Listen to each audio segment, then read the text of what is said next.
Hi everyone! Hope you guys are having a wonderful day today and welcome to Modern Avenues channel. If you're new here, hi, my name is Adriana and here we redesign and we create furniture. Like I said in our last video, we have something of very high interest today. We will be showing you our new method of adding wooden dowels with our Onefinity CNC machine. If you're interested in anything furniture, I would highly suggest that you hit that subscribe button. Here is the piece that we're going to be working on. It's a 9-drawer, mid-century modern dresser. It does have lots of damages and need lots of work. Some chipped veneer, deep scratches, stains, and burns.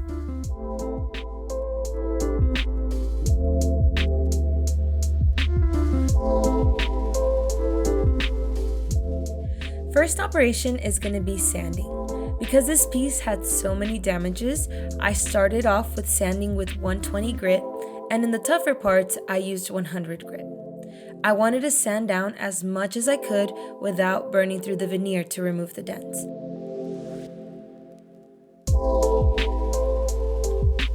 I removed the old hardware since my client wanted to go with a different kind. I did keep it since it's kind of cool looking and I might want to use it in the future. The base had more of a round design, so I sanded some parts by hand and then some with the orbital.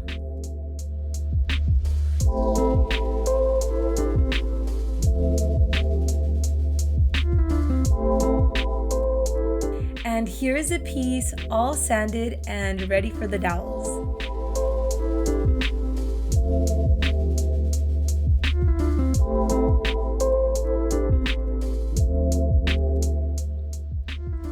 To create the dowel look, we are going to recreate each drawer face with dowel texture using our Onefinity CNC machine.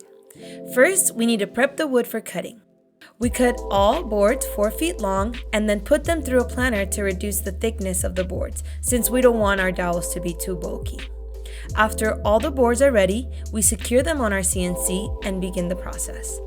After all the boards are ready, we put them down on our CNC machine and we get ready for the process. For this, we had to measure every drawer front and design them to perfectly fit each dowel so that there won't be any imperfection. The bit we use in this process is called round over router bit, 1/2 inch in diameter.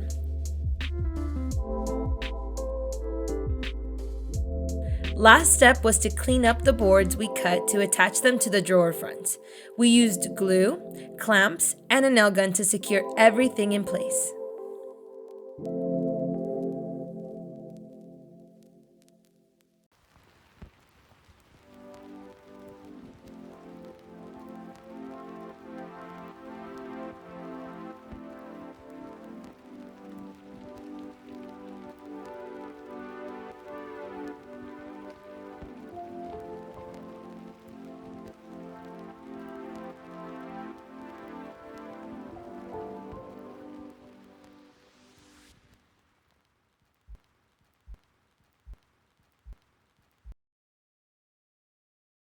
And next up, repairs.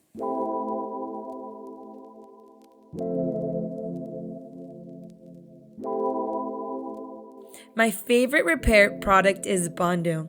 I love that I can fix almost anything with this. It's very durable and makes the repair seamless. I patched up all the dents and chips.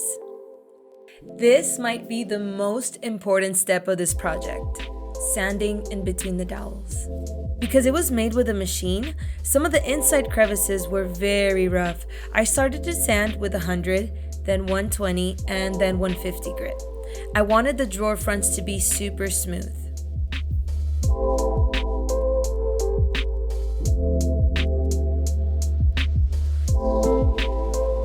Because I did so much sanding in the last step, it was very important to clean up the dust and the dirt before painting. I just used my vacuum and a damp microfiber cloth to clean it up.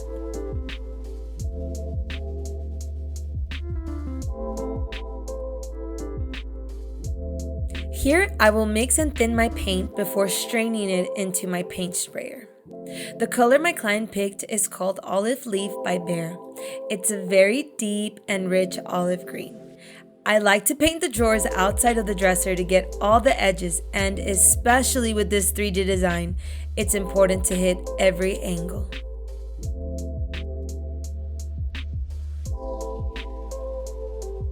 Next up, I will be sanding some parts that have Bondo.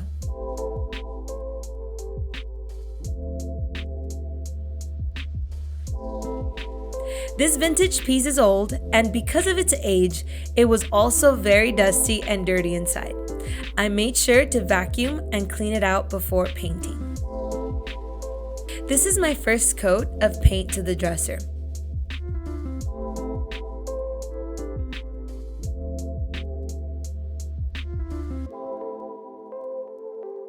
I always try to apply a generous first coat of paint. The original finish of the drawer and base hardware was a silver finish. Since my client wanted a gold hardware, I decided to paint the base hardware a brassy gold to match and bring the piece together. Next up, I will be sanding the whole piece with a higher grit, 320 to be exact. This will remove any paint bumps and particles that landed in the surface.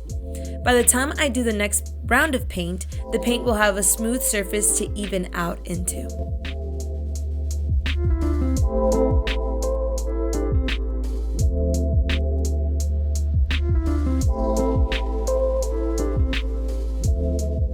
I will be using Bear's water-based polyurethane in the satin finish. I will also be mixing some paint with poly to reduce any milky white finish since it is a dark color.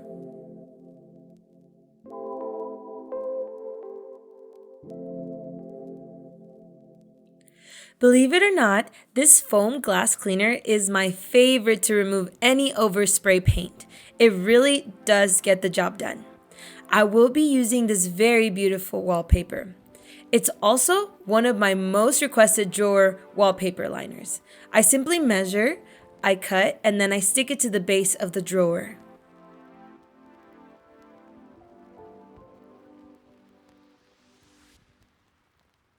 I did have some issues and challenges when making the holes for the hardware. I started drilling from the front, and then I realized that the wood was chipping because of the curves.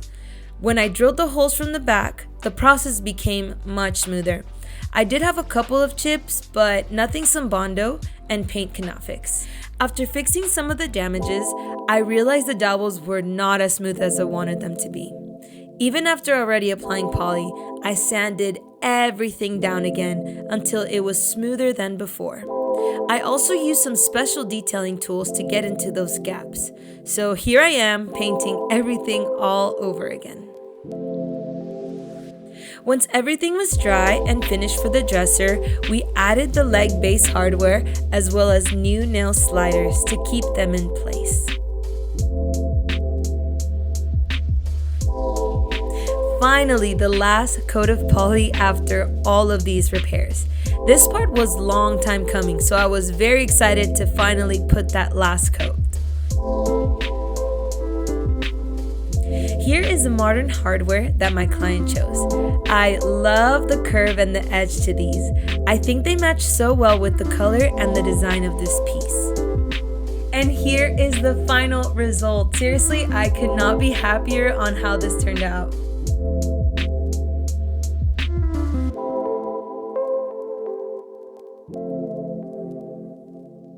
We could have never achieved the quality of this design by placing them individually. All of the dowels are perfectly matching with all of the drawers, and I absolutely love it.